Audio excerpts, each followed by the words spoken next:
Bonjour cher ami, je suis tellement contente de te retrouver dans ma salle de bain et je me réjouis beaucoup de passer ce temps avec toi.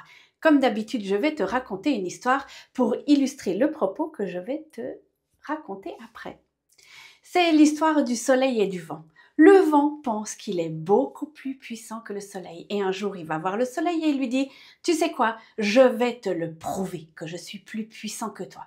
Tu vois l'homme là-bas? Eh bien, je vais faire en sorte qu'il enlève son manteau d'un claquement de doigts. » Le soleil a dit au vent « Bah tiens, je te regarde, montre-moi. » Le vent est allé s'acharner sur l'homme. Il lui a envoyé des bourrasques, même un cyclone en pleine face. Et l'homme, il s'est accroché à son manteau, il l'a pas lâché, il a tenu bon. Et finalement, le vent a abandonné. Alors le soleil a dit au vent, « Regarde-moi, comment je vais m'y prendre. » Le soleil est allé vers l'homme. Il s'est assis non loin de lui et puis il a laissé aller ses rayons du soleil sur l'homme et puis les rayons se sont immiscés sous le manteau et spontanément, l'homme a enlevé son manteau. Alors tu vois, a dit le soleil au vent, un peu de douceur et de bienveillance, c'est aussi bien. Combien de fois tu te retrouves face à quelqu'un où tu as envie qu'il change de comportement pour qu'il soit comme tu as imaginé, comme tu aimerais qu'il soit. Et généralement, c'est soit tes enfants, ton conjoint, ta famille proche, parce que quand même, tu as des pas mal bonnes idées et que tu sais très bien où il faudrait aller et tu aimerais qu'il change.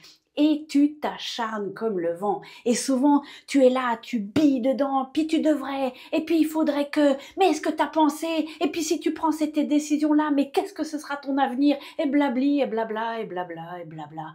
Et on est souvent comme ça. Parce que, c'est la peur qui prend le dessus et on se dit oh, « s'il va dans cette direction-là, mais il va rater sa vie ». Ou alors, c'est aussi parce qu'on trouve qu'on sait bien mieux qu'eux.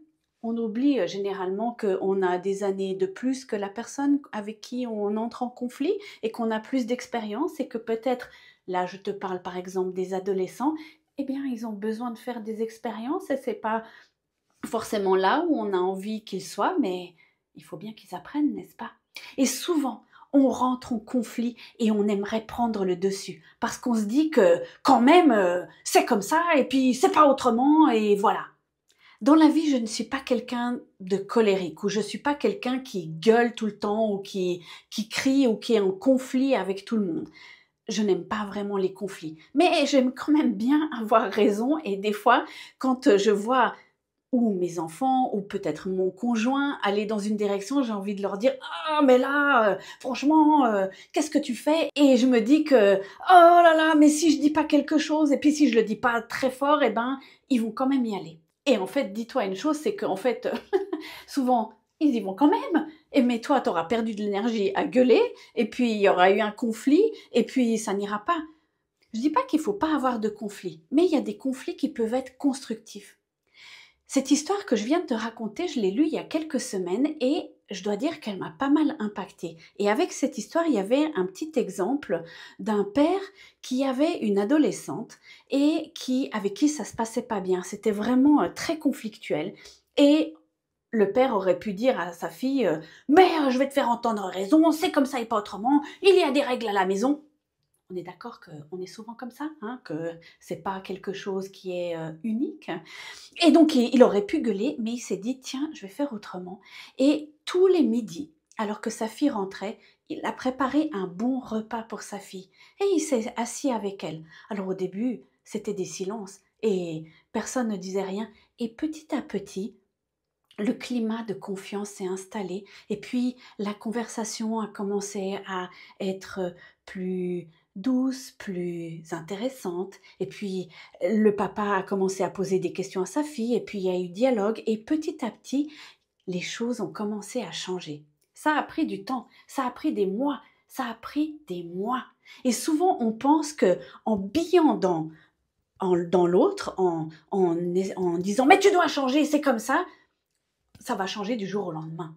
Ben non, ça prend du temps. Moi, je me dis, est-ce qu'on aimerait qu'on agisse comme ça avec nous? Est-ce qu'on aimerait avoir quelqu'un qui nous gueule dessus en disant « Ah ouais, ce que tu es en train de faire, c'est pas bien, tu devrais changer ». Moi, je ne pense pas. En tout cas, moi, ça me déplairait beaucoup.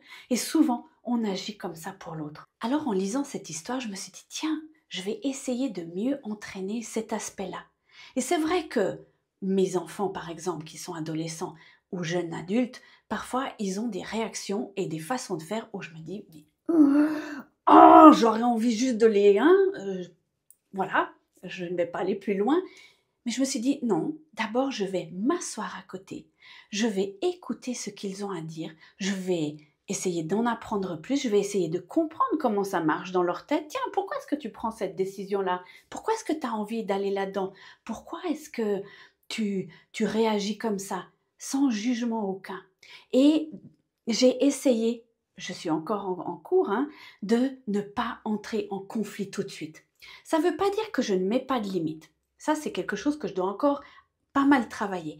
Mais ça ne veut pas dire que si tu es doux et bienveillant avec la personne que tu as à côté, tu dois tout accepter, mais tu peux dire les choses calmement en disant, bah, tu sais, là, avec ce que tu es en train de faire, pour moi, c'est pas OK. Ce que je te propose, c'est que on aille dans cette direction-là, mais toujours dans le dialogue, la bienveillance et la douceur. Tu penses pas que Dieu fait pareil avec nous? Est-ce que tu crois que le Dieu que nous avons est quelqu'un qui nous crie dessus tout le temps, qui nous dit « Oh, mais quand même, tu es en train de faire un choix là, mais c'est tellement débile, mais comment tu vas faire dans ta vie et tout ?» Est-ce qu'on a un Dieu comme ça? Non. Dans la Bible, Dieu est souvent décrit avec douceur, bienveillance et tendresse à notre égard. Oh, Dieu est Dieu et il sait parfaitement ce qui se passe dans notre vie. Et je suis sûre que combien de fois il doit dire « Oh, mais c'est pas possible, elle va quand même pas aller dans cette direction-là. » Est-ce que tu crois qu'il est en train de nous crier dessus pour nous dire « Mais tu fais le mauvais choix, t'en change !» Non, il s'assied à côté de nous et puis il nous dit « Je suis là avec toi et on va y aller ensemble. » Et c'est souvent ce dont on a besoin, n'est-ce pas? D'avoir quelqu'un qui est à côté de nous, qui nous prend comme ça contre soi et qui dit « Je suis avec toi.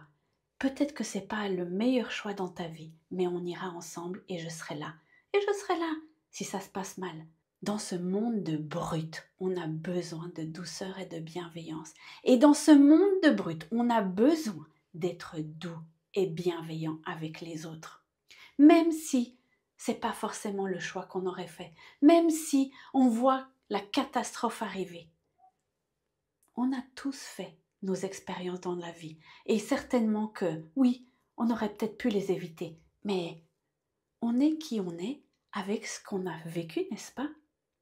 On a besoin de bienveillance, de tendresse, de douceur dans la vie. Et je t'assure, j'en suis même certaine qu'il y a beaucoup, beaucoup de choses qui peuvent changer avec la douceur et la bienveillance.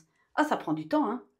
Ça prend beaucoup de temps, mais crois-moi, d'être tout le temps en colère, en conflit, d'envoyer des cyclones sur la tête des gens, ça prend autant de temps, mais c'est une énergie et c'est un sentiment et des émotions qui sont extrêmement désagréables.